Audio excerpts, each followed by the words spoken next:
Alrighty. Today we are going into Windows Toolbox commits. We're going to be doing a merge into the main branch. So that means everyone's going to be getting an update. That shouldn't take very long, hopefully 15, 30 minutes, famous last words. And then we'll probably go back into more C# programming, hit that up a little bit, and just get everything going. So far I've been really happy with a lot of the progress. We may tackle some issues over here, but I don't want to start too much development work before I get this offline EXE completely ironed out. So I just kind of want to continue taking PRs from everybody, bug fixes, that type of thing, but minimal big development. And that's kind of the thought process. Once a month, I want to do a mainline merge, though, just to keep things going. Like, I think if we look at our test branch, we can see what all is there. Ooh, it's we got 18 commits that we're going through. There was like one commit from, I think it was, this is a confirming of restore points, removing some unnecessary stuff, just minor things, application edition, which I actually need to look at. I love it when people do commits, is then I can actually look at these new applications and actually see if they're any good and get ideas for other stuff, which is neat. Minor bug fixes, just some compiles. NAPS2 is one of those applications I need to look at. That should be a lot of fun. And then fixing package name, like this one was taskbar TB. So let's run this. We'll go ahead and grab it and pull it down. Right now, there is no offline version BCA. Once I finalize it, like the EXE wrapper that's out there right now is only $10. But once I finalize it and get it exactly where it should be, to where I feel like it's going to be really, really useful, then I'll revisit it. But right now, it's more of just a wrapper, so I don't feel compelled to buy it. And it doesn't give you anything like extra. That's the other thing. All this stuff's still open source, and all the tweaks are identical. The only difference that we're making with the offline is it's all going to be through C# and .NET, which means we won't be utilizing PowerShell at all. Kind of an intriguing idea. And I think that should also make the EXE bypass all the antivirus shenanigans I've had problems with doing the wrapper. So it should be fun.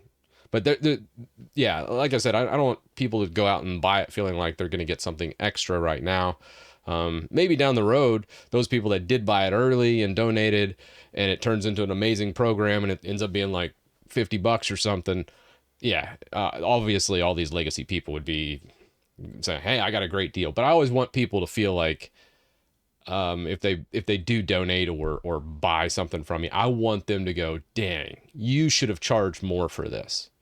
And that's what I always want. I always want to exceed the expectation, especially since I'm on YouTube. It's my main source of revenue, so I always want to please those. So don't feel compelled to buy it, because you're really not getting anything extra right now. So, all right, let's see what we got on this commit. I don't think there's anything crazy. Let's just pull it in. We'll give it a run, a little run through, make sure there's nothing crazy going on here. Shoot, let's go back to the main branch. Let's just pull that. I don't know the last time I updated WinUtil. And let's grab origin test 8.9. We've got that. Let's go to elevated PowerShell. And that is right. My fancy zones doesn't work on elevated PowerShell. We detect an application running in administrator. This will prevent certain integration. Okay. Can I fix that? We'll look at that later. All right. So let's just come into WinUtil, and we're going to do a test run. Honestly, if you wanted a free offline tool right now, this is all open source. So you can actually download the PS1. And how all this works, a lot of people look through this and they see like all the folders and linting and unit tests and functions. But honestly, all you really need to know is all of that gets compiled into this one PS1 file. So when you type in that IRM christitus.com/win and you pipe it and execute it, all it's really grabbing is winutil.ps1. This is actually a compiled file. I never actually touch it. I never actually do anything with it. So you can actually download just that one file and get the whole toolbox. That's the cool thing. So if you do want to just grab it and have something offline and not pay me, just steal the PS1 file. That's a little pro tip for you. Yeah. I will make something with an automatic update type thing that will grab that JSON file. Although I might just make like a GUI for it using like, so this is long term. This is like Bethesda saying Elder Scrolls 6 is being launched sometime soon, but that was like 3 years ago kind of thing. This is what this is like. But eventually I want to get to a spot where I have WinUI 3, which is a really cool, like Windows 11-esque kind of look. Like when you pull up settings, you see this is all WinUI 3.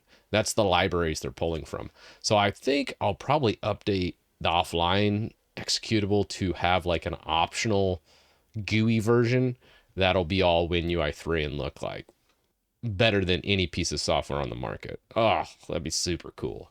Long term though, well, that's a ways out. Like everyone knows how much I've been struggling on these streams just getting more of the fundamentals of C#.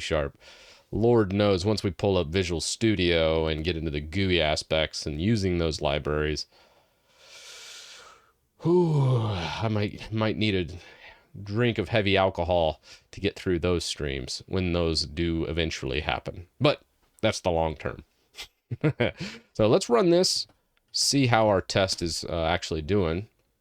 All right, looks good. Let's install some tools here.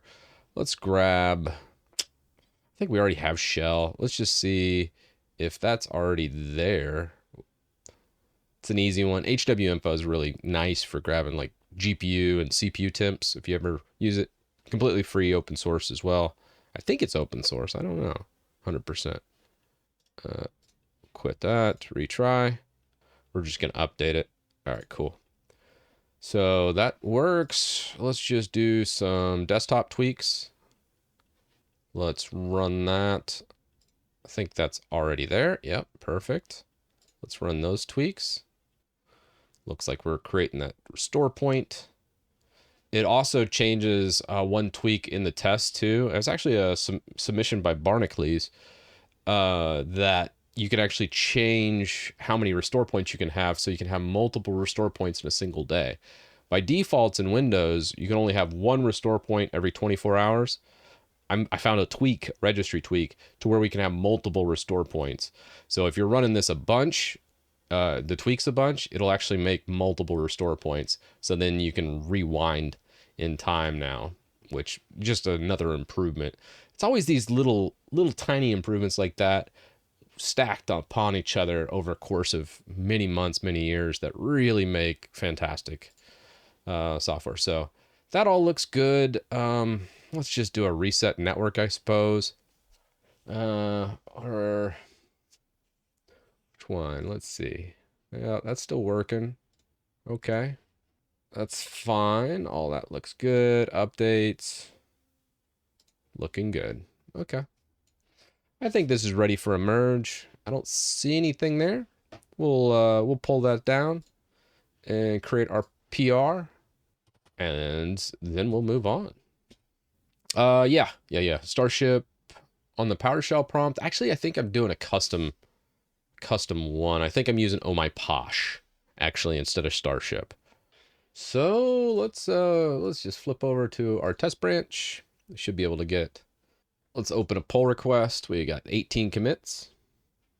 This is going to be the August main line merge. Let's create our pull request. About 18, 20 commits. I feel like that's kind of like the sweet spot for these test branches. I don't like them living too long. I've pushed them like 6 months once, and I had like 70 commits in a PR. I hate that. I really kind of like it in that 10 to 20 commit range. I feel like that's a really good time. So this fixes like auto hotkey. I think translucent toolbar was also another commit in here. Some further documentation on the restore points, and just that. Looks like we got green check marks. All our unit testing is passed. Let's just take a quick peek at our files changed just to make sure everything looks good here. Yeah, I think that'll be good. Couple quality of life fixes. Yeah, there's a space right there. Auto hotkey. Translucent toolbar. This is a weird one. WinGet changed. Like, this used to work, but now it's like this weird Microsoft Store only package that might have been the developers doing. It's kind of a weird, funky thing. We got a couple extra things here. Taskbar, NM, and DA. I forget about this one. Oh, we're removing stuff from the taskbar is what's happening here. That's like task view and all the crap that no one uses, or very few people use, I should say. Original value. All right, all that looks good. So if people do want to revert, the revert should work no problem. We also have 2 new programs that are being added in this update, Naps 2 and Bulk Crap Uninstaller, which I kind of want to try that. I think that'd be cool. So that looks good. Pretty easy review, pretty easy merge, I think. Let's squash and merge. And that'll be pushed out to everybody using the toolbox. Now, let's go ahead and delete this branch. We'll come back onto here. You can see we only have the mainline branch now. And this is where I usually expand out and then create a new test branch. Oh, CloneZilla is also a great backup. Thank you, Ashlyn, for mentioning that. What do you do in Windows after a power outage? I run a system scan for your tool. I'm always paranoid something's broken, you know? I don't know. I don't really mess around too much with power outages. I use UPS devices everywhere. So uninterruptible power supplies are kind of a big part of my systems. I rarely have any... I don't have any production systems that I don't have an UPS on. There's some like junk systems I have laying around that I don't really care about that don't, but like everything in my studio here, it's running off of UPS. Everything inside in the main area that I do some stuff in, my main room, I don't really, yeah, everything's, I think, has power backup, at the very least surge. But yeah, most of it's got power backup. Oh yeah, Sparky, I finally fixed the Discord bot. I found the red bot. I have a tendency of going and forgetting where I install stuff that updates things. Like Docker containers. I'm like, where did I put that Docker container? You know. Let's see how our tests are doing. I'm pretty sure all this should be green check marks through and through, but we're going to see how the unit tests end up as well. And if you want to test it yourself, just an IRM, Chris Titus should do it. So if we go terminal with admin, IRM, Chris Titus win, IEX, it launches just fine. So does it have Naps and Bulk Crap Uninstaller? Looks like it has not updated yet. I don't see Bulk Crap Uninstaller or Naps yet. So this is the older version. Well then, let's do an IRM. This time, instead of launching it, let's see what we have. I think we'll have to wait for the compile test to go through here out of actions. So we haven't done that. Now if we come back to mainline branch, how's this? It says it's been updated 2 minutes ago. Let's run Naps. All right, maybe not Naps. Let's go Bulk Crap. Yeah. So Bulk Crap Uninstaller is there.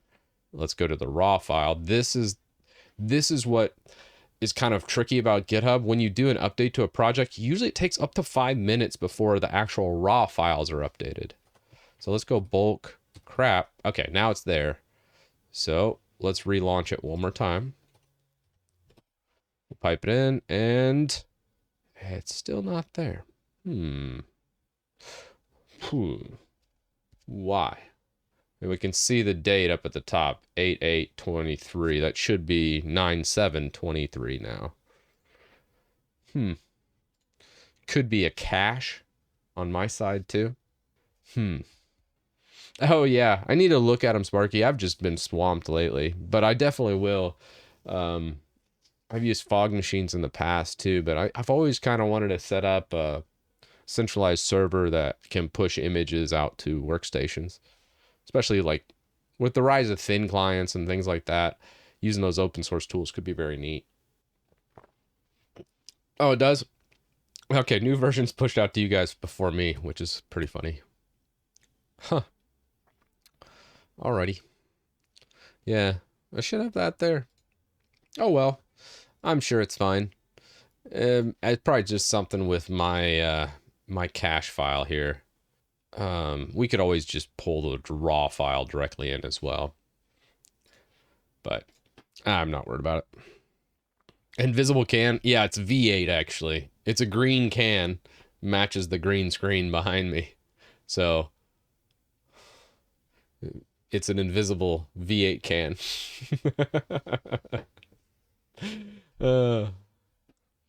All right, so we're good. We've got the main line. I think that's going to be all right. Everyone's not reporting any issues in chat.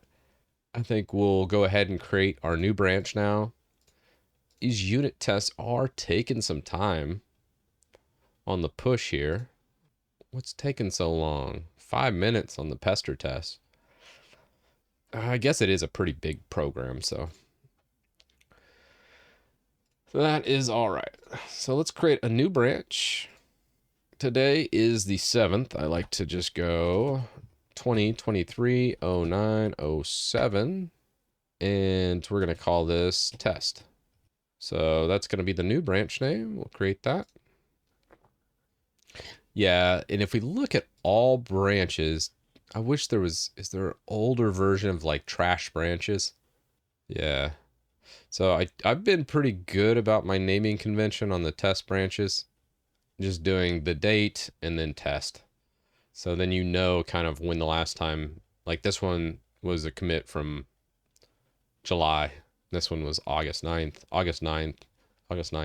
You can kind of see when those actually happen. And we're officially over 1,000, I guess that's issues / PRs. I thought that's kind of cool. We finally broke the 1,000 marker, which is neat.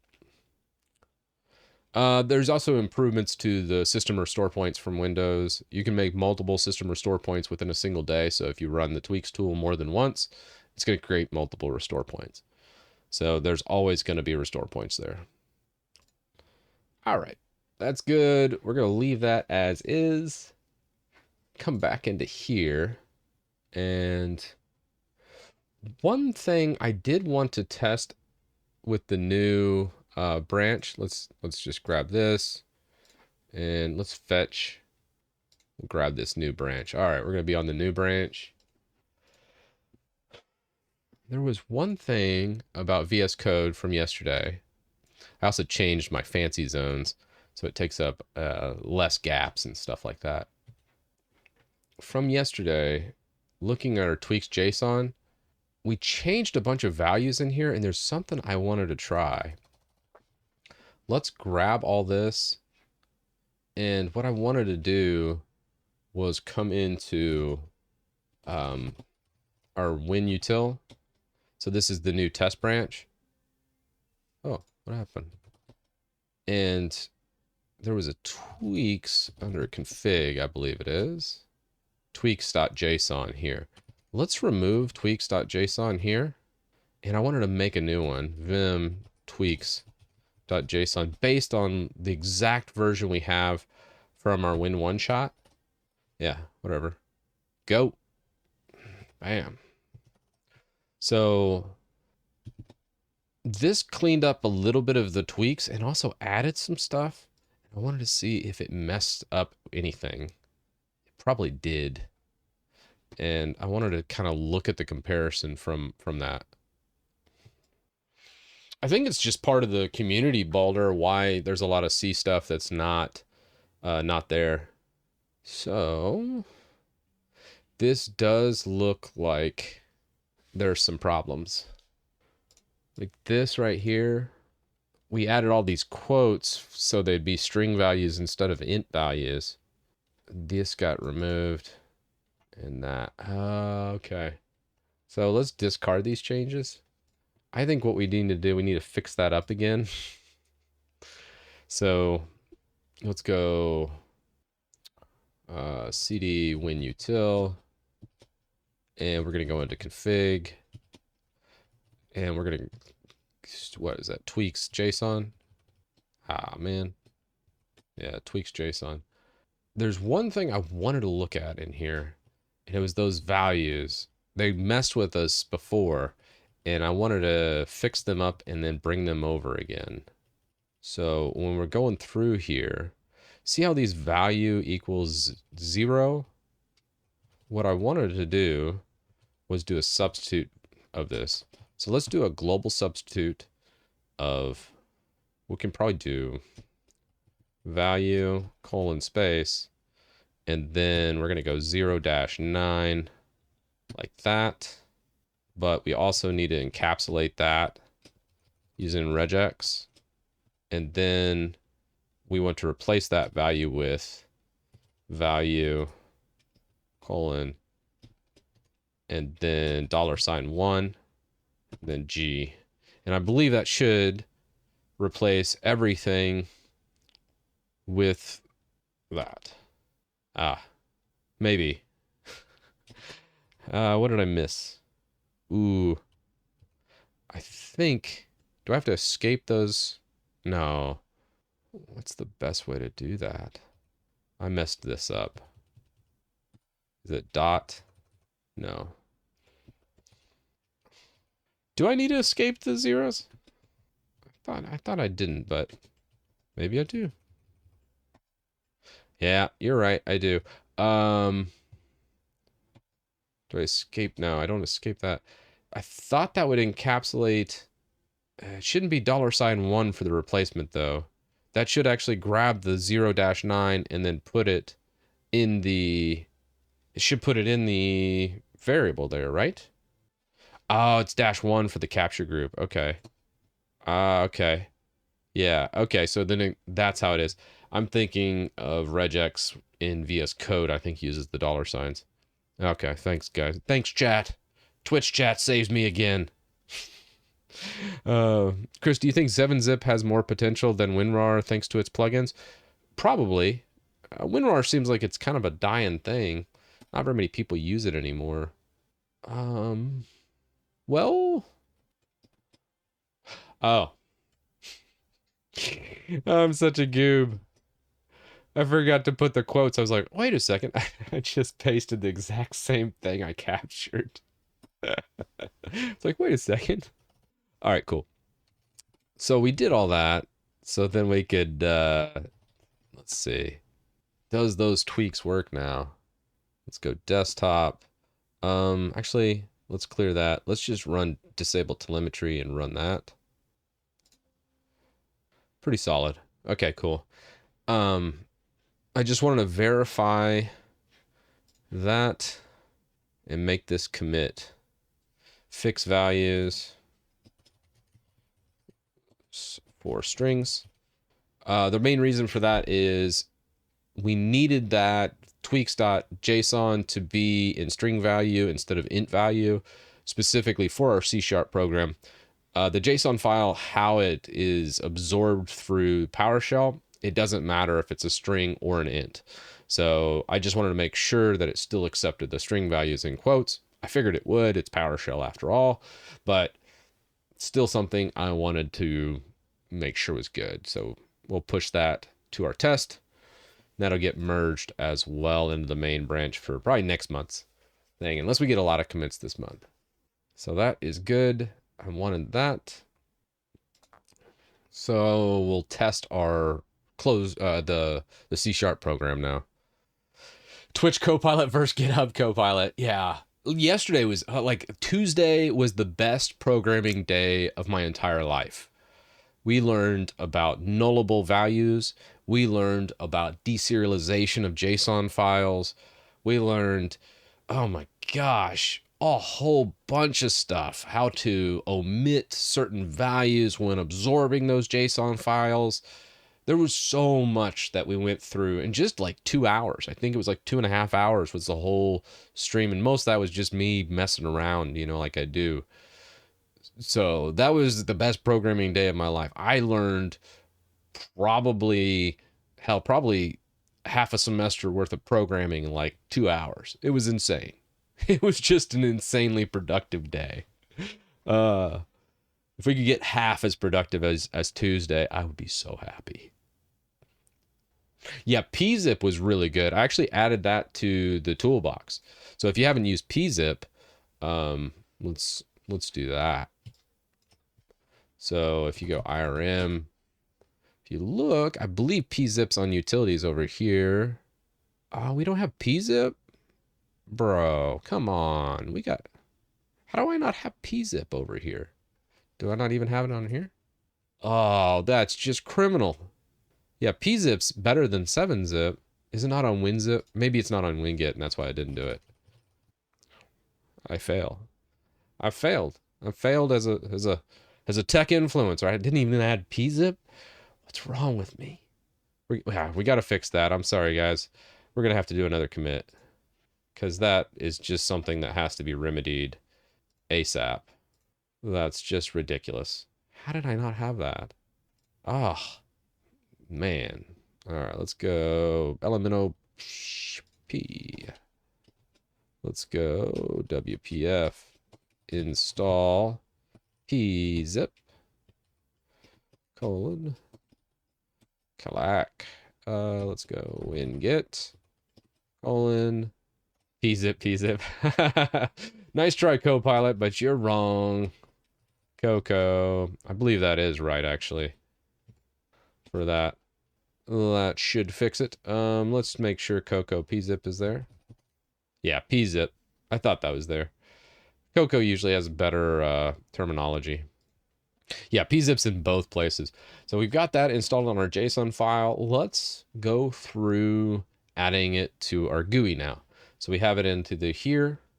This is actually a good walkthrough if someone wants to do a commit and add an application to here. Some applications I don't like if it's like heavily shareware-ish. I probably am going to delete some of the applications that get 2 on that side.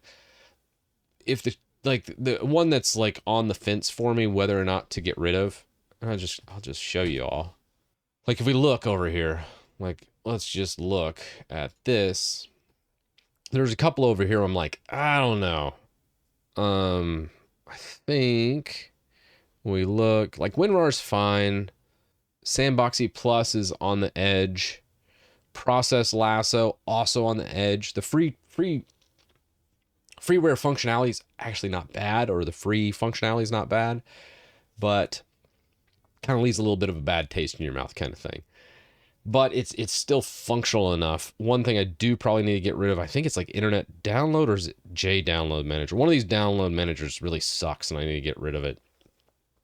Glary Utilities is also starting to borderline get deleted just because there's some free functionality there, but they push the paid function a lot. And I don't like a lot of those tools. And I don't really use them. I just added them because people requested them. And I don't know. I know some people have to feed their family, and they, as a programmer, you'd have to do that. But at the same time, some of those tools, I'm kind of like, ugh. Shareware kind of leaves a bad taste in my mouth. IDM is a paid one. Internet Download Manager. That's the paid one. I think we're going to delete that one while we're in here. Let's get rid of Internet Download Manager, as I think that one was almost fully paid now, and it's kind of garbage. So that's probably going to piss off a couple people, but I don't want the tool to get bloated down with a bunch of paid or pushy software. I like the free stuff. Like Revo Uninstaller, even though there's a Revo suite that costs money, Revo Uninstaller is actually really darn good. And the free functionality is pretty damn amazing. So that's one that actually I would definitely leave in there unless they start removing features from the free version. That one does a great job of tracking down like miscellaneous registry entries, and it just does such a better job than the stock Windows uninstaller. So yeah, 30-day free. I think we're gonna remove it though. Let's look at Internet Download Manager. Let's see if we can find it. Download. There's JDownloader. IDM. There it is. Yeah. Let's get rid of IDM. Internet Download Manager's got to go. So we got rid of that here. Now let's find it in our script. Our XAML. Ah, yes. So let's go down to our utilities. Install IDM. Let's get rid of you. All right. IDM is officially canceled. It's canceled. It's gone. Remove IDM paid software. Commit. Someone really wants to use the download manager, expect XDDM. It was on Java and now it's on C#. Sadly, not on Cocoa yet. What is XDM? I've never done it. Let's look. XDM download manager. I love it when people suggest stuff. Extreme download manager. I like it even more now. Download streaming video with a click. Oh, that's cool. Grab probably like it kind of like oh, I can't say the name of that one software. YT download. But yeah. So this is MSI downloaders. Okay. XDM. That's cool. So it integrates there. You can do documents, compression, music videos, programs. Pause, resume, and it's free. I swear. That is cool. All right. Fork me on GitHub. Oh my gosh. All right. This guy, is he on Winget? I think we got to add this. Ah, it is. All right, we're going to add this in for the people that really want it. I love open source. We're removing Internet Download Manager and replacing with Extreme Download Manager. No need to pay money when you got the power of open source software that's even better. And it's FOSS, yeah. Gotta love it. Geek Uninstaller, is it any good compared to Revo? I don't know. I've never tried Geek Uninstaller. Yeah, JDownloader's starting to show its age. I don't know too many people using JDownloader. All right, we were adding XDM, weren't we? I think we were. All right, we're going to grab this guy. Just chatting it up here. All right, let's... Had to do my alphabet in my head. All right, let's go applications. All right. Oh, I hate it when people do that, but whatever. WPF install XDM. Is XDM man? Is that really a thing? Let's Cocoa search XDM. Is XDM... Let's see. Oh, I'm not in admin mode. Let's see if this XDM from Cocoa is actually Extreme Download Manager. Yes, that is. Sweet. Awesome. All right. That's good. Alrighty. And let's fix that. So we got XDM, install XDM there. Come back to our there. Checkbox name equals WPF install XDM. Content equals Extreme Download Manager. Did it fill? The one thing Copilot does pretty well, like if you're looking at it, it does a pretty good job of like matching your writing style. I kind of dig that. All right. So we got XDM in there. Got it over here. What was the one we added before it? I can't remember. Oh, we removed one. What did we remove? Internet Download Manager. I feel like there was something else we did. Oh, maybe not. Okay. Add XDM. Yeah, cross-platform is awesome. Same with pzip. Oh, pzip, that's right. That's the one we were gonna add. We need to add pzip. Let's just do that while we're here. Does anybody in chat use process lasso? I know some people like to tweak around with like process priorities with it. There's some value there, I think. I'm gonna leave it for now. It gets its head off the chopping block, but I still don't like it. So there's pzip, and did we already add it over here? Pzip? Ah, yeah, we did. It's like I thought we did. Cool. So we've added pzip there. Add pzip. Commit. Let's go ahead and launch. And let's do a compile. And we'll go WinUtil. All right. So we should see Extreme Download Manager's not there. That's not there either. Oh, that's right. It's pulling from the input XAML. No.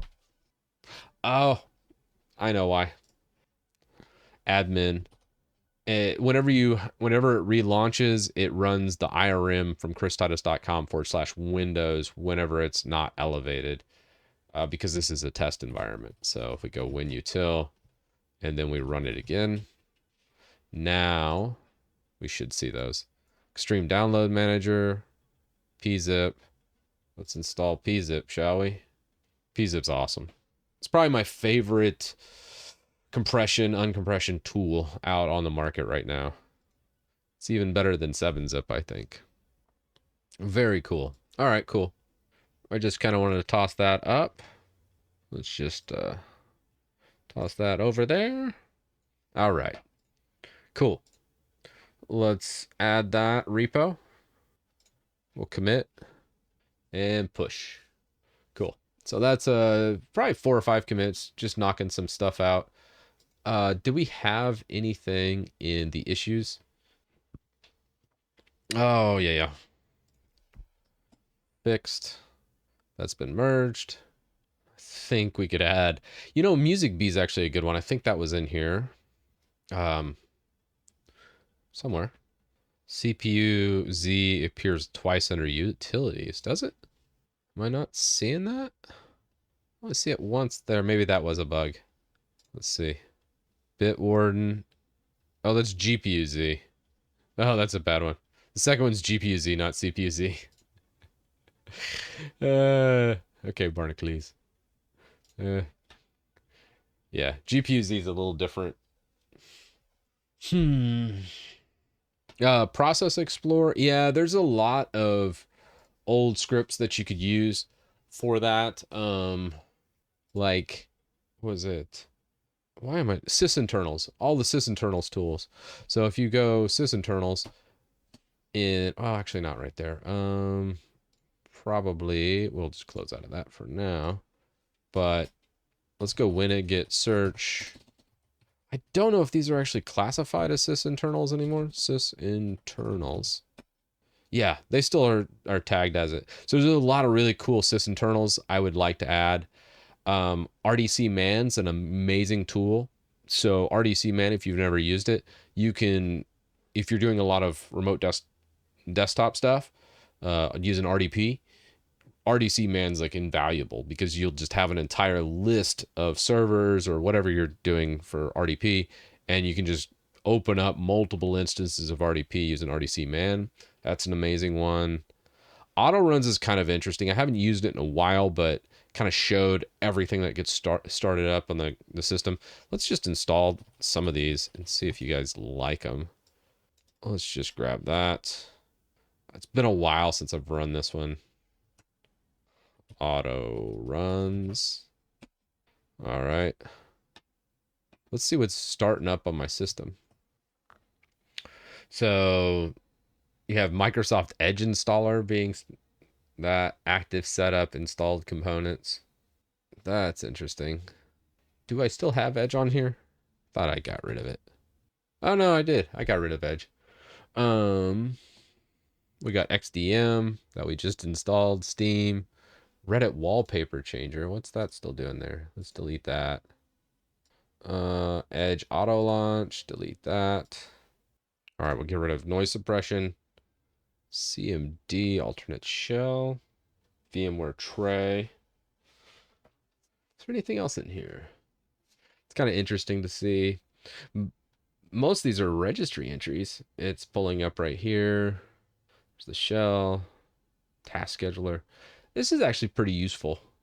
I think I might actually maybe add a new category called Sysinternal. No, this is more Microsoft tools because I think Microsoft bought all these tools out. So I probably would put them under Microsoft tools. Auto runs is pretty darn sweet though.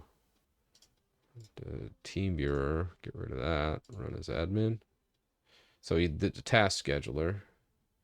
Modify link update, get rid of that. OneDrive reporting. Dude, I still got to do that OneDrive script. Oh, there's just so many things to fix. So little time. RTSS. Yeah. Riva Tuner. Yeah. Unpunished. Don't feel too bad. I use CC Cleaner or C Cleaner way longer than I should have. Way longer than I should have. K-Lite is fine. Edge. I thought I've removed Edge on this system. Services. Can we remove services right here? Oh, wow. That's cool. You can actually remove entire services directly from here. So we can delete like Edge service. Wow. I mean, don't do this to your system. You're going to break something. But I'm professional. I'm a professional breaker. I'm breaking my system. That's interesting. I love how this just grabs everything in. All right, neat. You can even save an entire auto run file. Man, that's so useful. So sysinternals, auto runs I've used. What's desktops? Sysinternal desktops. Hell. These top three are just amazing. I don't even need to tell you to install these. TCB's view is an amazing way of diagnosing what the hell is communicating with the outside world on your system. Everyone should install TCP view. It is just, here, I'll show it.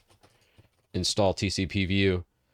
It's just an amazing way of actually diagnosing what is communicating, what is sending a bunch of crap, what is sending your data to the outside world. And you can just see how amazing this program is. It's gone through various iterations, and Microsoft actually has kept it up to date from my knowledge. Oh, it's running as admin, so I can't really see much than that. So let's see what remote ports are being opened. So we got Synergy, Steam, which makes sense. Those need to be activated and going. We got Brave, makes sense. Chatterino is using 443. That's right over here. We have Game Bar. It's using 443 as well. Doesn't really need to, but Microsoft's sending some telemetry. Back, GitHub Desktop, Explorer. Explorer, probably nothing to be too alarmed about. I got Java W running in the background, right? What is that? Maybe a dependency for another program that's using Java right now. If I was worried about system on my stuff, I probably would investigate that a little further. But the rest of this looks pretty good. When we sort by process name, let's see, can we drill down to this process? You can see, nope. Properties. XDM. It's like, why do I have Java running in the background? XDM's built in Java. So the Extreme Download Manager is using JVW. Again, a great way to diagnose what has access to the internet and what doesn't. Everyone should use it. Process Explorer is really neat as well because you can, let's try that one. You can actually see and dive into nested processes, which is a huge problem. You can always just do a PSOX in Linux and just see what processes. A lot of people think when you just do a standard task manager like this, they're like, hey, this is obviously the details version of everything. and it'll show all the processes. No, no, it does not. Because there's stuff like some of these processes have dependencies and there's trees in there, and you're about to see what it should look like. So let's go Process Explorer, and oh, it looks a little different, right? Here, let's expand this out a little bit. And now you can see what's in those SVC hosts. Oh, you got MS Wedge View, you got widgets, you got search host. A lot more going on there than you thought. It's not just a simple svc host.exe that you see in Task Manager. And you can see how a lot of these tasks are interacting with things and how they are embedded and other things that get executed along with them. Like the Synergy daemon is what you see, but you also have Synergy S and Con host that's actually running in the background. Just you can't see all that. So, man, it's just such a clutch program to have to actually look at your processes and actually understand what's going on in your system. Again, a big time TCP view and Process Explorer are two programs I just couldn't live without. The rest of this, I don't even know what. I don't think I've ever used Sysinternal's desktops. Monitor is actually pretty cool too. I don't remember what I was using that for, but I remember using it. And then RDC Man was something I used to use every single day back when I had a whole bunch of servers and dealing with that stuff. But these days, not so much. So very cool. Very cool. Yes, I should add all this to the toolbox as well. If we look at that, we should put them in here. Ah, Sysinternal's process monitor is already there. I need to put Sysinternal's TCP view and probably Sysinternal's RDC man too. Although I don't know too many people that are really doing a lot of RDP these days. So I would at least put TCP view in there though. I think that's another one I should add. So let's do that real quick. Why we're here. Otherwise, you guys know me. I'll move on and then it'll be a while till I come back. All right, checkbox name equals WPF install TCP view content equals sysinternals TCP view. All right, there's that. And then let's go TCP view right here. Did I have a typo in the name? Oh, geez. TCP view. Let's come back. Where? Did I misspell? I'm terrible at spelling. It is just my Achilles heel. TCP view. No, that's right. Oh, Sysinternal's desktop for managing apps on virtual desktops. Okay, I gotcha. Oh, okay. Thank you. That would have caused an error. Thank you, guys. That's a good looking out. All right. Sysinternals. What's going on with WizTree there? Oh, I guess I was typing and then I escaped something. That's not good. Interesting. Might just flip through here just to see if there's any other oddities. There's always something, right? I will say this being so modular now has helped keep it up to date. Also keep it in check. Man, perfect. It looks so good now. All right, we have all that. I think we can go back to our WinOneShot. So we have that guy.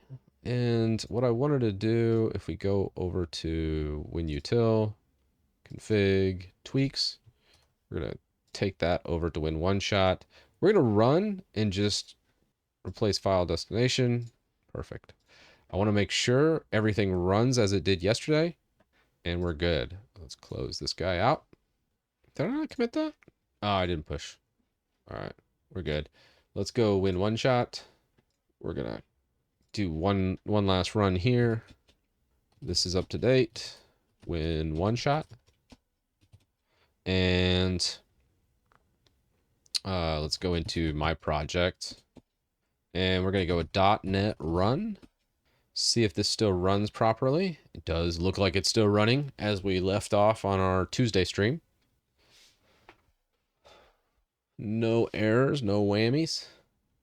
We still have our test right over here. And now we can start adjusting and pulling in stuff from our JSON file. The only reason I wanted to rerun this, one, just to verify it's still working. Two, we did switch out the JSON file it's reading from, and I wanted to make sure my little echo at the top here, I wanted to make sure this all got put in correctly. Still reads everything great. So now we got to get into iterative forms and do a for loop in the program. So this is kind of what we're dealing with. I need to now pull that in and write out everything. How do I want to do that? Let's clear that out. Let's just say start code chat. Let's create for loop for all the entries in for loop registry entries using registry dot manager registry manager dot change registry key. Yeah, that might work. Okay. Possible null. So if we know anything from yesterday, could we just do no? Is it question mark? No. We have a null value. Thought it was path. Okay. So we're going to just grab WPF essential tweaks location, which is only like 3 values, I think. And what we're going to grab here, I think we can just do like a star. This is kind of what we're doing for tweaks right down here, but we're going to comment all this out so we test. Oh, I don't think we can. Damn. Oh, we already did it over here. Let's see. That should work now. This is the old, like when we were hard coding it all in. And now we're switching it to a new era of just reading from JSON and running it. So on this, I believe this actually needs to be root question mark dot. Oh no. Oh no, that's right. Let's just see what it does, because that does seem right to me. Although I thought you'd put that. No, you wouldn't do that. Dereference possible null reference. Registry might be. What does that do? Oh, that is weird. Have you ever seen that code? What's it doing? I kind of want to just see what does Copilot do for all this? How weird is that? Is that an actual valid piece of code? I don't know. We're just going to accept it and just pretend like that's gospel now. Look what it's doing. Oh, that's too funny. Okay. That's neat. Yeah. Sorry, I'm getting a little AI happy. Just like, let's pull the trigger on it. Take it easy, Sparky. When you do the offline toolbox, yeah, Con. That's what the idea behind it is. It would update, but the offline toolbox, we'd have to make like a separate executable to download the tweaks. The actual executable itself shouldn't change once all this is programmed up. The only thing that would change is the actual tweaks themselves, which is done through a JSON file. So I would make it to where we could add like an update command that would just wget basically any tweaks.json from the open source project, grabbing any new additions. So then you could easily change it yourself if you want, or if there's a new update, you could go online with it and do it. But the idea behind the executable is it would be completely offline, so it wouldn't phone home, so to speak, on launch to check for updates. It's something that it would be the user's responsibility to actually update it. So no, not on the offline. There wouldn't be an auto update built into the exe. I mean, I could build one in, but I think it would defeat the purpose of it being offline. I don't know. I might just make 2 versions. I think we'll end up making 2 versions of the executable. The first one's just gonna be strictly offline with a JSON that you can just run on thousands of systems all at once, completely unattended. The second version, I think we do like a, how do I say this without being offensive? A normie, just regular old WinUI 3 GUI that looks super cool, and everything just very, very simple. So that one would obviously auto update. So yeah, I think we eventually make 2 versions. But again, I don't want to get ahead of myself. Let's make sure we get the one version going that does everything offline properly through a JSON file. This is interesting. I feel like you could just, I don't know what this throw new exception. Oh, no. Argument null exception registry path. It does seem like it clears up the error, but what's this one? This registry set possible null reference. View problem. And if you do question, that wouldn't work. But you could do something like that and it would work. Oh, weird. Yeah, that's not going to work because there's no value there. We're trying to pull in values. Interesting. Still like seeing what it does. Question checks if the IHS is null, and if yes, executes the RHS. Okay, neat. So then we would add another one for that, but right now I just want to run these because if we look at WPF Essential Tweaks LOC registry, we should, right here, I think it's at the very top of the JSON file. All right, we got aux, tweaks LOC. So right here, we're doing values right here, type, name, and path. We're pulling all these in and then running the value. So it should make 1, 2, 3, 4 registry changes by running this project now. We don't need these lines anymore. I might just leave 1 just as reference point, and we don't need that.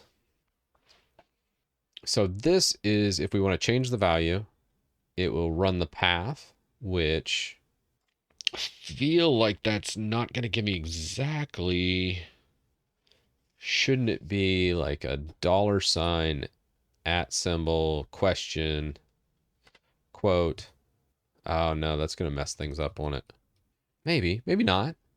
Grab to the path, and then right before the end, you can do that. I don't think it's going to grab all that because that argument. Let's just run it and see what happens. I don't think that's going to work, but it's still worth just seeing what the result is. Okay. Error changing registry entry. Registry key name must start with a valid base key name. So we need to fix that. Okay, why keep something with reference point question? This will break. You have to maintain it, etc. I gotcha. So you're saying just get rid of all this. This is just kind of garbage. Yeah. I know that. Let's just do that. Okay. So the key name is not valid. What's it spitting out exactly? When we write the path, let's do a console write path. So we're grabbing registry. It should be registry 0 path, let's say. There's 4 registry entries. We're getting 4 errors specifically on the key name path. So let's see what it's writing out and see if we need to modify. So it's feeding HLM consent store that. I feel like we should have that in quotes maybe. So maybe we could do this. Maybe like $ at symbol question or quote. And then can we bundle that with like brackets, something like that? I feel like that would be okay. Comma. And then I think the next one, because when we look at the raw output, it's feeding no quotes, and I think we need it to feed quotes. So wouldn't we like make that quoted with brackets on these as well? Something like that. Maybe not. Maybe not. If you're having problems with the volume slider in Windows, you might actually use a third-party tool for that. I personally like Ear Trumpet. It's in my toolbox if you want to use that.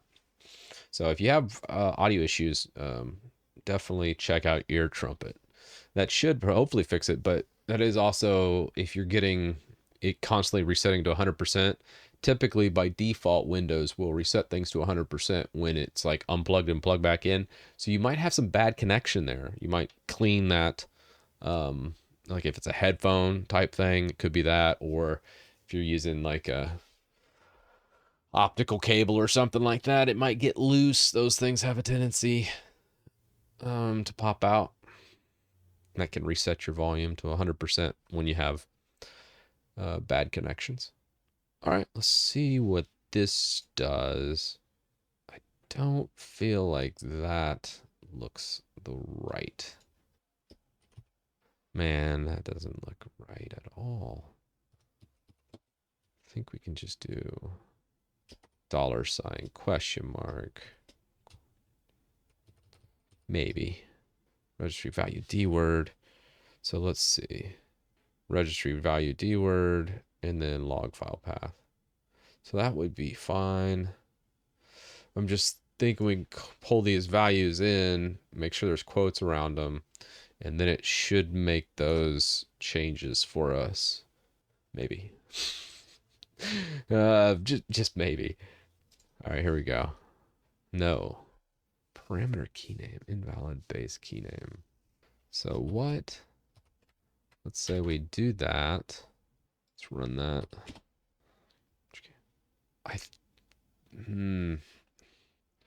Looking at this, I think we'd have to pass like a. Okay, I figured it out.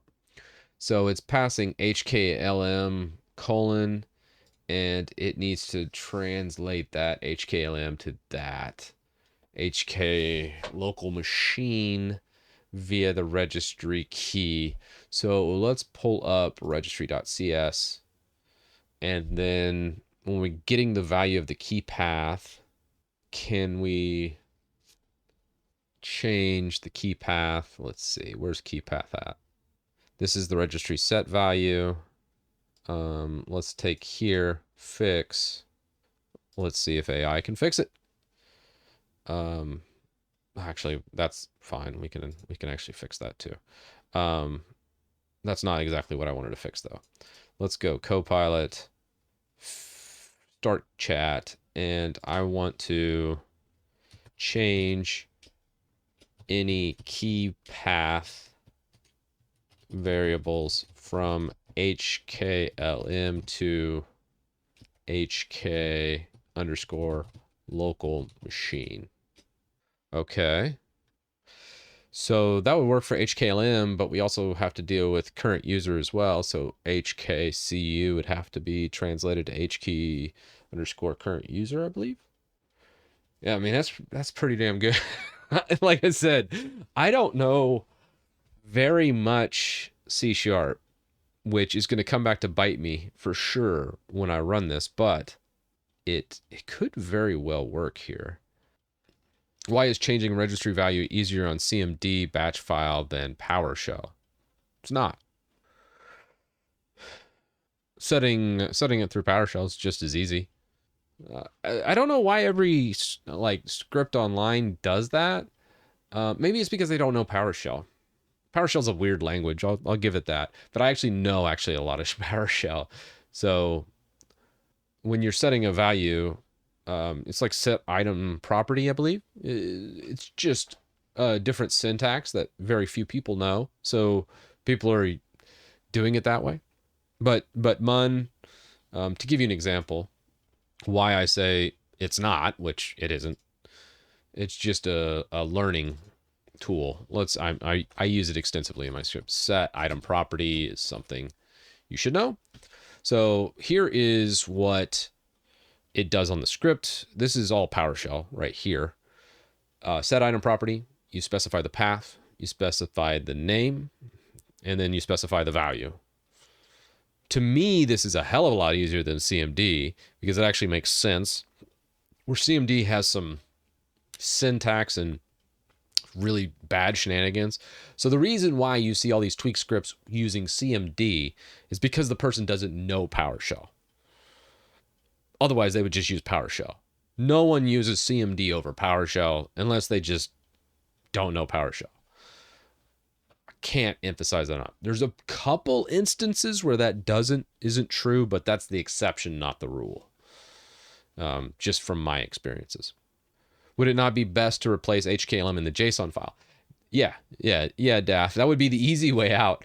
The reason why I don't want to do that is this is going to be an executable that is reading that Tweaks.json script, but that JSON script is going to be universal, meaning when you run my script through PowerShell, you just do an IRM, invoke REST method, and you're pulling my script in from GitHub direct and running a PowerShell script, it's still pulling that tweaks.json. That's what makes that script awesome, right?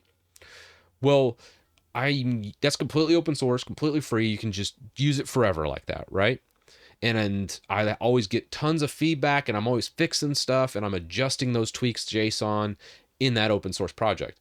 Well, this project is gonna feed off of that project, and any tweaks I make in that JSON file, I went ahead and pull that into this executable. So it leverages the power of open source over here and all the goodness that we're doing. And then any tweaks and changes I make in that JSON file automatically will get translated to this new way of doing things through .NET and C#. So it'll still run, it'll still make the exact same tweaks. It's just going to do them through the .NET framework instead of a PowerShell script. Kind of cool, right? Because any improvements I make anywhere will get adjusted across the entire suite. How cool is that? That's freaking awesome. So that's why there's all these weird hoops that we're jumping through in C#. One, it's kind of a fun practice to see how far we can take C# and jump over all these weird hurdles where, yes, there's a lot easier way of doing this if we just said screw it and just did our own thing and just fed it its own JSON file or INI file if we wanted, whatever is easiest for folks. But again, I wanted that universal appeal, so that's why we do it this way. But yes, it would be way easier, Dath. You need to add colon to the replace. Ooh. Actually, I don't think we do because the key itself, if you look, it will be replacing HKLM with HK local machine, and then it'll have colon there. And if we look at our value in the program CS, you can see, oh, never mind, you're right. Yep. Dath, you were absolutely right with that one, man. Yeah, because the HKLM colon represents the HK underscore local underscore machine. Okay. Cool. Let's close that. Close parse. Let's go back to registry. HK colon local machine. All right. That looks good to me. We also do need to do an OR for HKCU as well, but let's see if this works first. Okay. Not quite. So let's come back to here.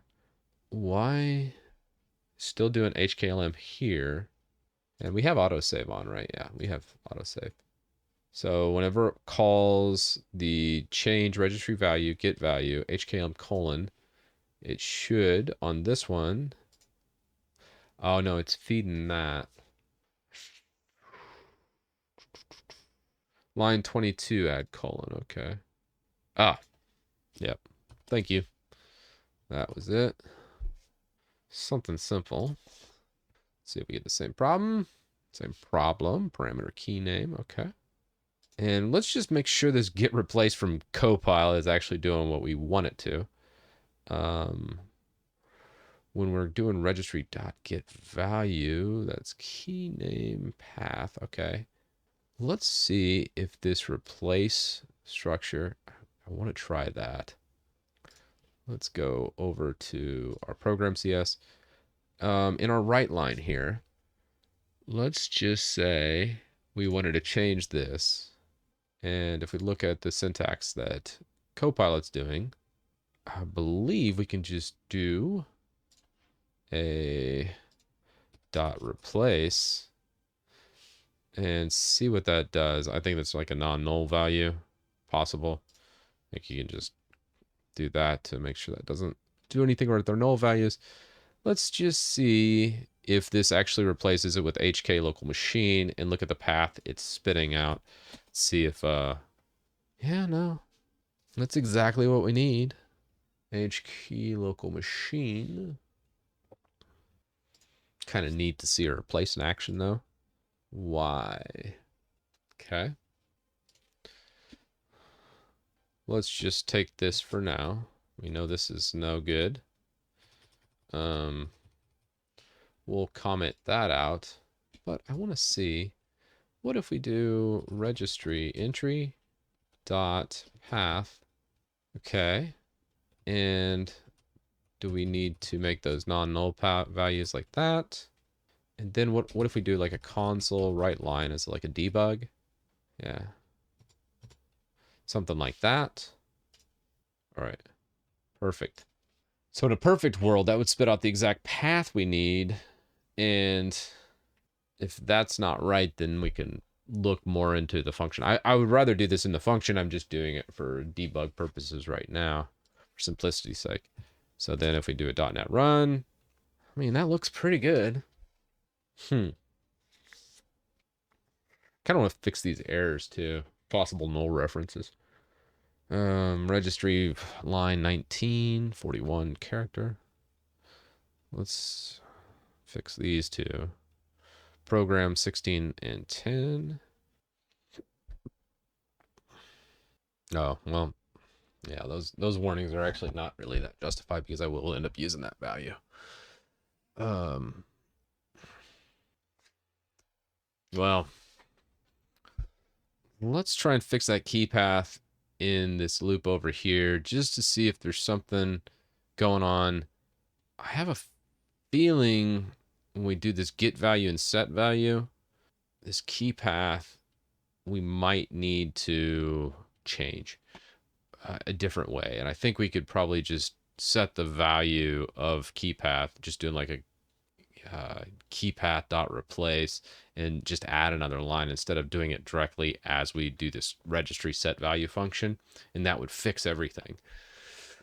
But that's all theoretical right now. And if this does work, then we do know that that's what we need to do. Let's delete this. Let's delete this. And what we're going to do here, possible null reference. I don't think we really need to bother with that. I think we could just do a question there and fix those null values. That would be warnings. But I don't feel like we'd run into any value problems there. So we got registry entry, path.replace, and then we call those values right down here. And I don't know, I feel like that would work. Okay. New errors.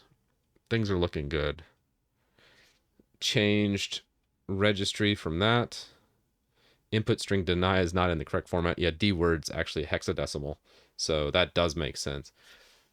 So that is exactly the right way. So we're making progress. Perfect. This value, if we look at our Tweaks.json, that is a type. Ah, so when type equals dword, then it needs to be registry value kind. But I think we could just specify registry entry type like that. Syntax. Do we have to do the null entry there? No. Question. Actually, I don't think we need quotes here. Let's remove this. And then this guy does not contain a definition for registry entry. Registry value kind. Yeah. Oh, what's the best way about doing that? This is a system call, and this is a variable, so I think we should be able to just do that and then do that, but expected. Can we not? Just throwing stuff at the wall now. How do I isolate this out? Would it be as simple as that? No. Yeah. I understand why this is failing. I just don't know how to fix it. Copilot. Let's try Copilot. Let's go Copilot. Fix this. Okay, let's see. What'd you give me, Copilot? Oh, your PowerShell function. Let's see what you got. Change registry path, function, change record. I like it. Yeah, man. Appreciate it, man. That's neat. You're calling format sonorarius silent winget. What's this right here? Curious of what that script is that it's running. Oh, this looks like a winget install script. It looks like not bad. You might check out, I forget who has fallen that has a really good winget install script. This will work for most, but I probably will fail on LTSC installs. Just a heads up. But yeah, man, I dig it. Simplistic and to the point. It's how all scripts should be. All right. Registry value kind enum parse. Man, that's not right. Can we change method, fix using Copilot? What does the fix look like? See if it does anything kind of crazy. Except dereference of a possible null reference cannot convert string to registry type. Quick fix. Fix that. Let's see what it does here. I like the idea behind what Copilot is trying to do. It's just on drugs now. Darn it. That is not right. You just can't just do that. All right. All right. There's the D word. Let's make an if statement for this. This is a little bit of a dirty way of doing it, but I'm none sure of how to fix it otherwise. If registry entry type equals, wait, did that autofill what I needed? Well, this would be D word, right? Value D word and then value string. Okay. Then what are you doing? No. God bless. Get out of the strings. All right. Else if. What's elif maybe? What is else if in C#? Else space if? Oh shoot, man. It should be something like this. String and then autofill. All right, whatever. Sometimes you just don't get the autofill. String. There is no dedicated else if in C# IRC. I did not know that. Good to know. Learn something new every day. So I mean, this is like, I feel like there's a cleaner, more efficient way of doing this, but again, when it comes to coding, a lot of times it's like, don't, bang your head against the wall trying to do it one specific way when it's just not working. It's best to pivot when it doesn't. This I don't like necessarily because the registry value kind, really, it should be easy to transfer that type a lot cleaner way. But for some odd reason, I cannot find a way to take that registry type and do it in a more sensible fashion than this right here. Now, maybe this is not the spot to do this at, but I do feel like that would pretty much get me there. Um, null reference argument s int string s. Okay. Where's the reference to that? Quick fix. So if we accept that, oh, what did that do exactly? All right. So this is the GitHub version, right? This is the non. It shifted that over. I think that's right. I don't know why this whole bracket shifted though. It kind of annoys me. I feel like that would be the way to do it. Oh, I see why it did. It's missing a closing bracket there, right? But, oh, that's weird. Yeah, try and catch right here. Okay. So when we do the quick fix using Copilot, it spits out. Let's have it do it again. See if it gives us the exact same result. Seems fine. I feel like that one's actually better this time. Maybe. I don't know why it keeps shifting that over like that. AI issues. Although this is different now. Look at that. I almost want to run it again just to see what else it finds. How weird. I think technically that does work, but for toString out int result question mark result colon 0. Try to parse. I don't know. What do you guys think? What does chat think here? Because I think this is sus. I'm kind of like, I kind of feel like just leaving that warning in there because that value, from the look of it, I'm kind of like, I don't necessarily. I guess this try parse command is interesting. But why did it shift it so much is what I want to know.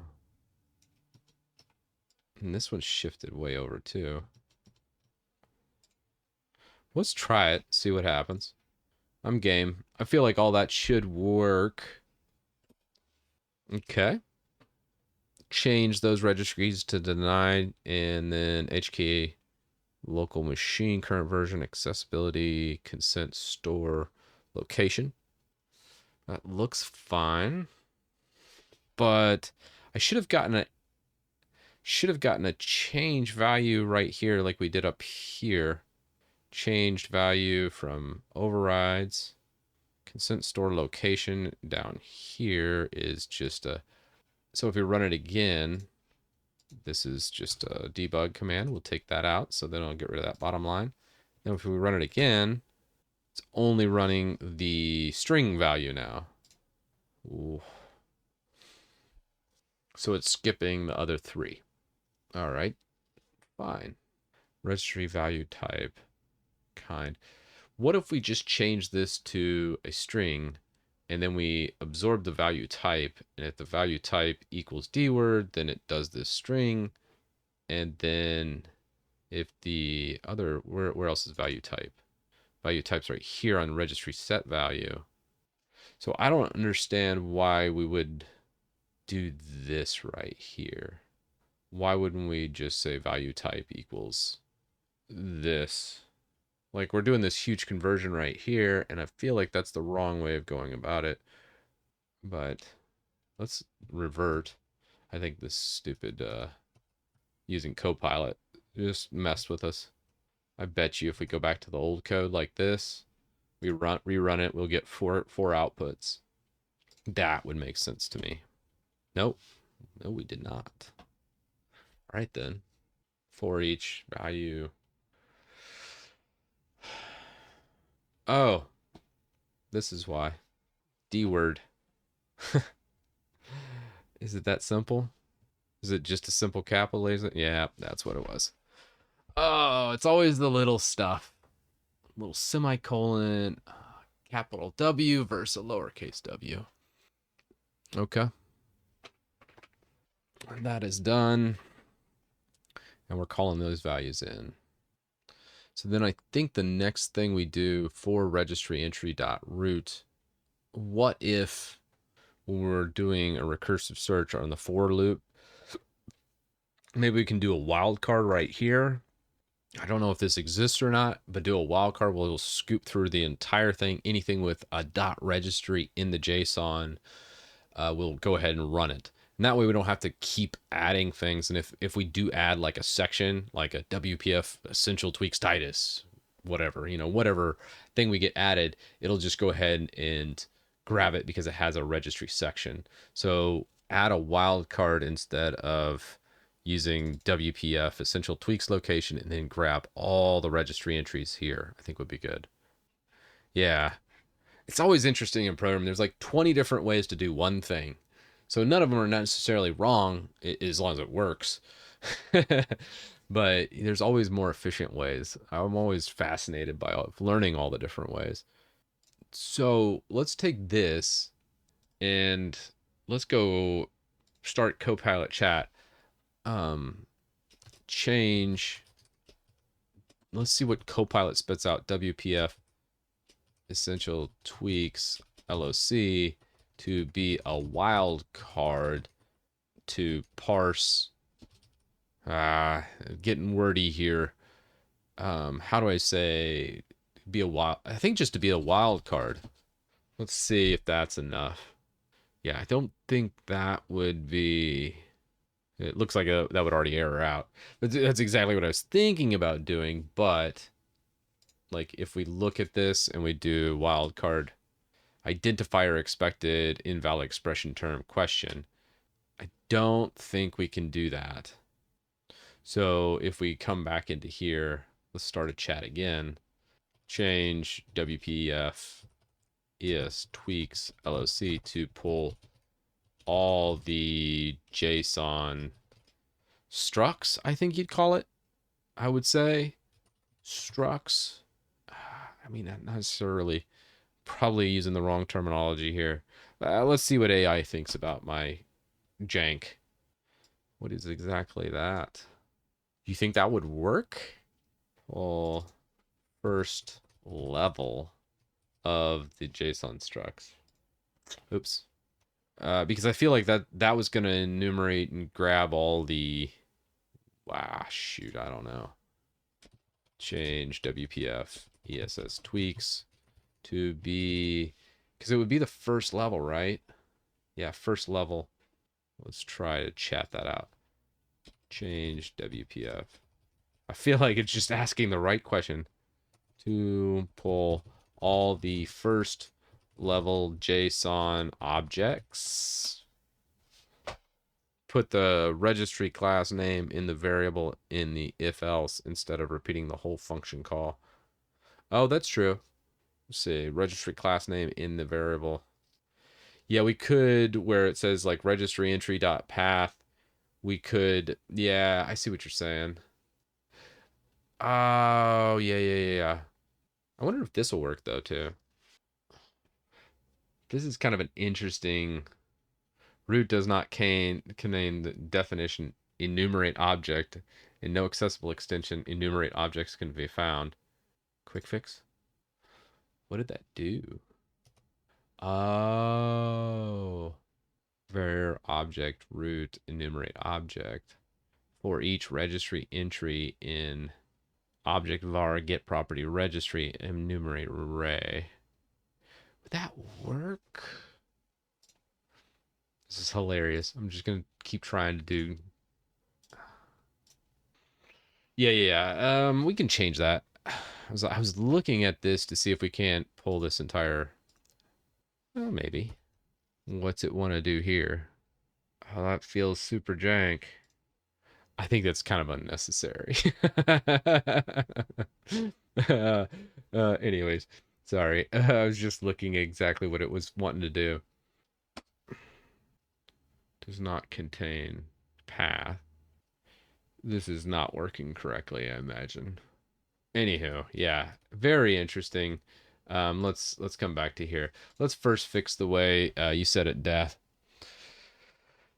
So here's what I'm trying to accomplish. You see how these first levels like WPF essential tweaks AH, then we got WPF essential tweaks Hyper, and so on and so forth, right? Anytime in the second level there's a registry, I want to just parse the registry of that second level, but I went ahead and grab all of these in this. Maybe I don't actually. Now that I'm thinking about it, because this is all services, invoke script. All right, more registry. Because some of these tweaks, yeah, we can't just invoke all of them. That's stupid because some of them do the exact opposite of the other. Some of these are laptop power. Some of those other, yeah, that would completely break my system. So I'll need to just call these independently, anyways. So yeah, never mind. I'm a big dork. All right. And yeah, let's fix this weird jank we got going on with registry entry dot type. And for the type, we're going to go replace dword, and we'll replace it with this value. Copy, paste. And then let's see if we can also, how would you do an or statement in the type replace? Let's go Copilot chat. Add an or replace if it equals string change to registry value kind dot string. Oh, you can just do double replaces like that? Does that work? Maybe. Could you just do a question there to fix that? No. That's funny. Anywho, I imagine that's what you're talking about. Yeah. Yeah. I'm thinking so. I kind of want to keep it kind of minimal too on the code side of things. So some of this is just me exploring and going, oh, does this work? No, that's stupid. Some of the things I do is just completely stupid. But the idea is to learn from it and then make better code. So while some of this code is just awful, we will make it better. So we're going to make this, take this, come back with it. And then instead of this value, what we're going to do is just take this and put type. Something like that should work because the type gets replaced up here. But it does not like that because it wants a registry value kind in the registry.cs over here. So what we're going to do is just call it a string value type. If value type equals that, parse to string. Well, this is not even needed anymore. So then we get rid of that, debloat some of that code. Cannot be here, cannot convert string to value type. Value type is not null here. So what's the fix for that? Does that work? Registry value kind, enumerate, parse, type, registry value kind, value type. So that should fix that. We pull it in as a string and then it enumerates it to registry value kind as it sets the value. Yeah, I guess you could do like an if else statement. I was just trying to keep it not bloated up. So that might be a better way of doing this. Don't necessarily like that, but I think it's pretty good if that works. So then we have this being done, and that's a pretty clean looking code. We do have a null reference right here. I don't know why. And I don't know if there's double replace right here. So I wanted to avoid the if else kind of statement. So I'm trying to do like a dot replace or dot replace string for this. I don't know if that's proper or not. If I took programming class, I probably would, but technically it should work. Context, switch context, access rights for the different hives. I'm not sure on that test, so we'll take a look. I'm going to run this and see if we get the 4 entries from the Essential Tweaks location registry. If it does, then we're good. We might take these replaces and then toss them in the registry.cs, so then it keeps this really nice and clean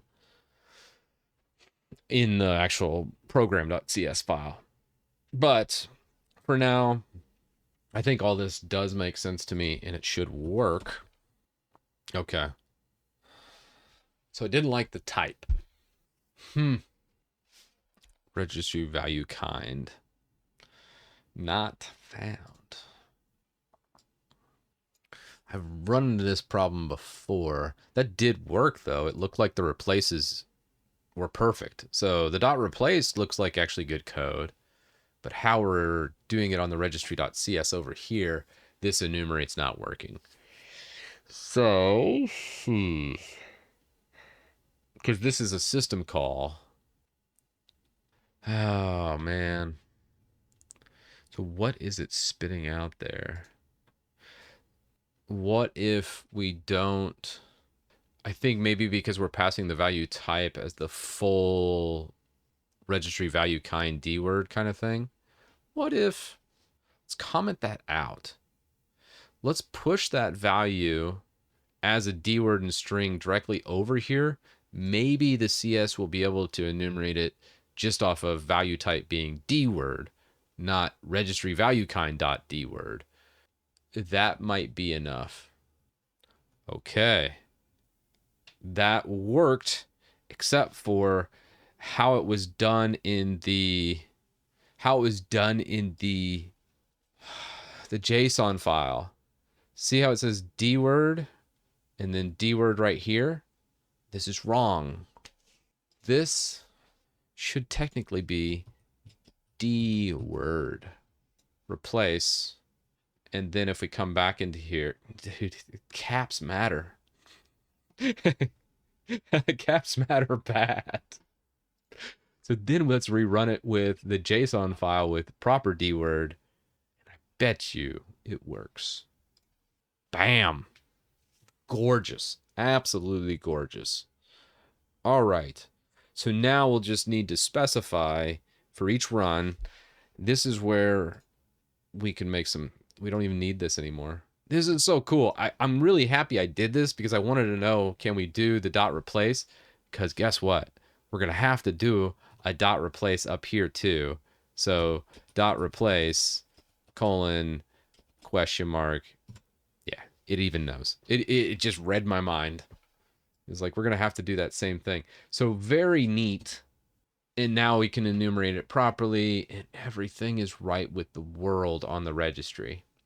So we'll do the tweaks location, and then we just need to walk through the JSON and grab each individual section of it. That's so cool. I really dig that. I'm going to go ahead and just do a commit because that is a milestone we just reached. Oh, man, Jimmy, I'm having a great day, man. I think we just hit another good breakthrough here with pulling these values in and changing registry. So good. Oh yeah, convert it to type stream and compare it to D word. That's true. But I mean, I think we kind of want to change the tweaks.json as well, because it reading these, I'm not sure if we look at, let's go change the projects to WinUtil.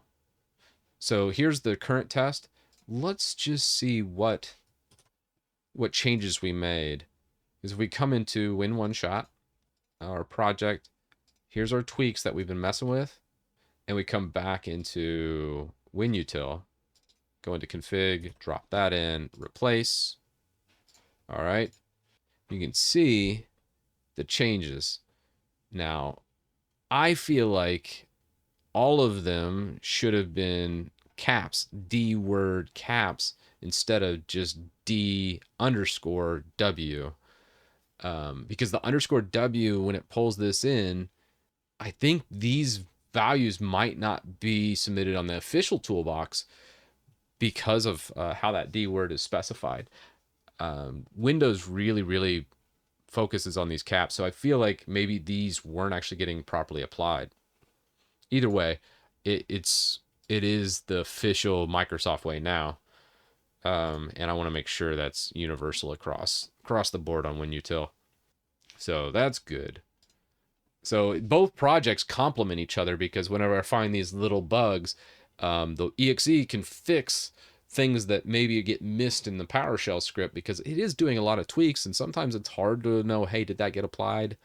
Where when you're applying them the second time around on the executable, one little cap letter here or there might skip that specific tweak. And if it's telemetry, I mean, shoot, no one's going to notice. It's just such a small thing.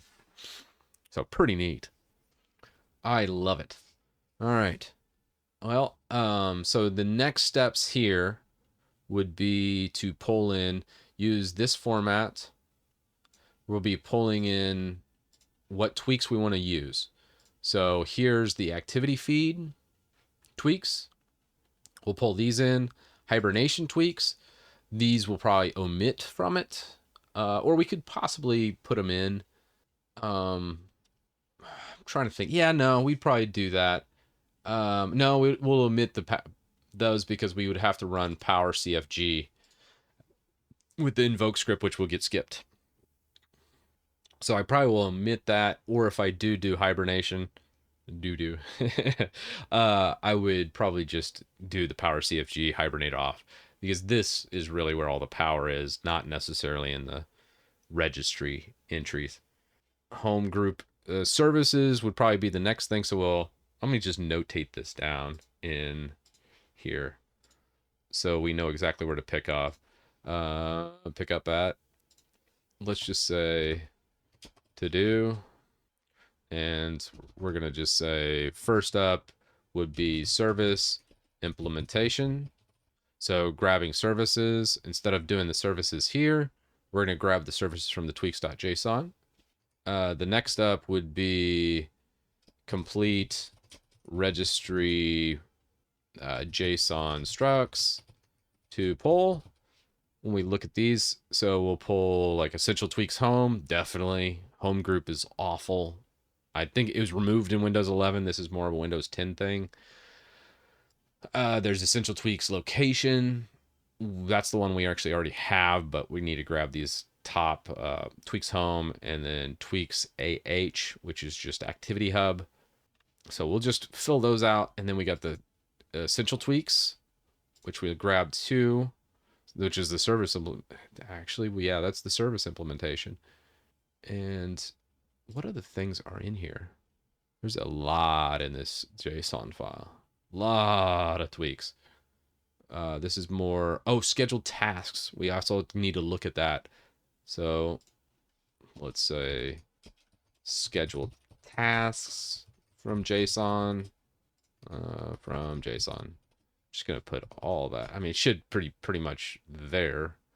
Debloat apps from JSON we're not gonna do, actually, because that's an invoke script, I think, for that portion. Registry. We're almost to the end here.